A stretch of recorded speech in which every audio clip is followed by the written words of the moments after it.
بسم اللہ الرحمن الرحیم۔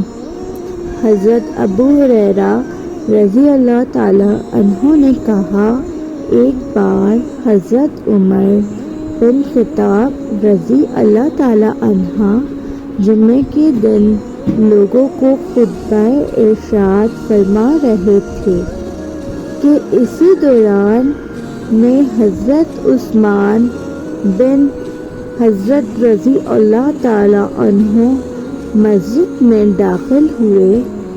حضرت عمر رضی اللہ تعالی عنہ نے ان پر اعتراض کیا اور کہا،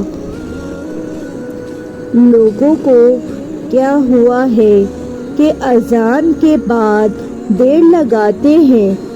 حضرت عثمان رضی اللہ تعالی عنہ نے کہا، اے امیر المومنین، میں نے اذان سننے پر اس سے زیادہ کچھ نہیں کیا کہ وضو کیا اور حاضر ہو گیا ہوں۔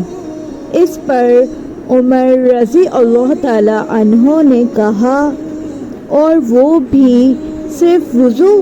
کیا تم لوگوں نے رسول اللہ صلی اللہ علیہ وآلہ وسلم کو یہ فرماتے نہیں سنا، جب تم میں سے کوئی جمعے کے لیے آئے تو وہ غسل کرے؟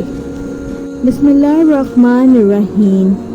میری کوشش یہ ہے کہ میں لوگوں کو دینی اور دنیاوی تعلیم دے سکوں اور ان کو قرآن اور حدیث کی روشنی میں کچھ اچھی اور کچھ بری باتوں سے آگاہی حاصل کر سکوں، تاکہ ان کو شعور حاصل ہو اور وہ خود مختار ہو جائے۔ اگر آپ کو میری یوٹیوب کی ویڈیوز موٹیویٹیو لگتی ہیں تو میرے چینل کو لائک کریں، شیئر کریں اور سبسکرائب کریں۔